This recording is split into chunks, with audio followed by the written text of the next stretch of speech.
NMR spectroscopy को समझने के क्रम में इस 7वें भाग में हम स्पिन स्प्लिटिंग, कपलिंग कांस्टेंट और पीक एरिया को और विस्तार से समझेंगे।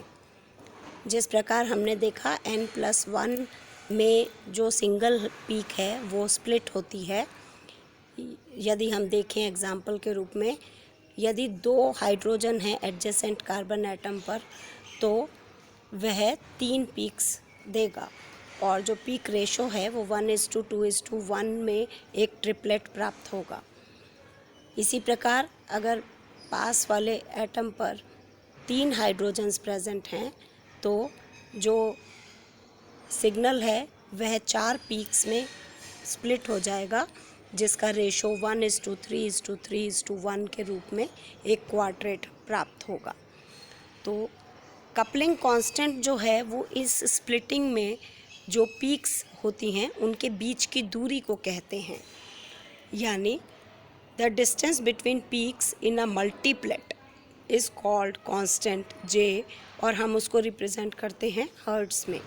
और पीक एरिया जो है वह दर्शाता है कि कितने प्रोटॉन्स की संख्या है जो कि समान व्यवहार करती है। Peak area means chemically equivalent protons gives one signal and the area of peak depends upon total number of similar protons। इसे एक एग्जाम्पल के द्वारा हम देखते हैं।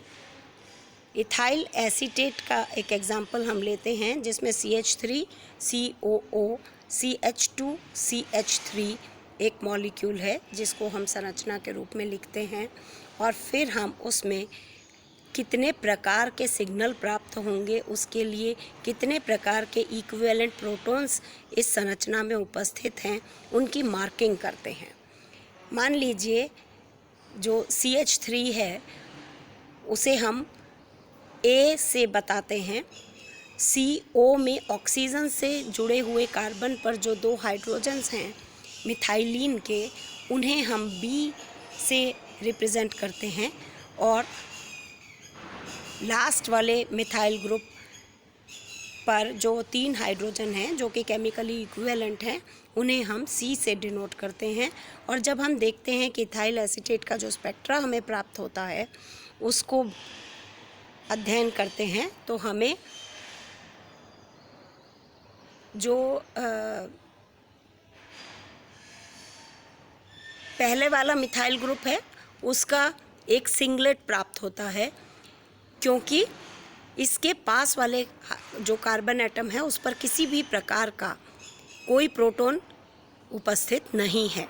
इसलिए ये ग्रीन कलर में जो हमें दिख रहा है हाइड्रोजन, A टाइप का जो हाइड्रोजन है उसके लिए हमें एक सिंगलेट पीक प्राप्त होती है।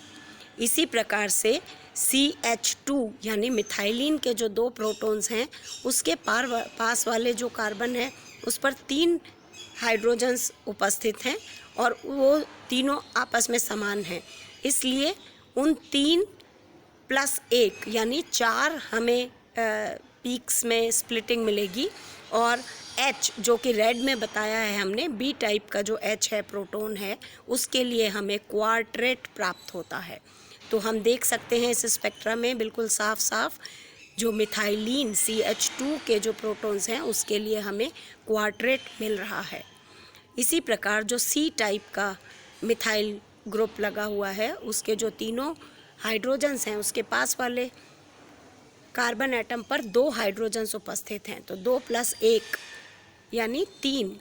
तो इन समान प्रोटॉन्स C टाइप के लिए हमको ट्रिपलेट प्राप्त होगा, जो कि पास वाले 2 प्रोटॉन्स की कपलिंग के कारण स्प्लिटिंग आती है और हमें C टाइप के H के लिए 3 शिखर प्राप्त होते हैं, यानी ट्रिपलेट प्राप्त होता है।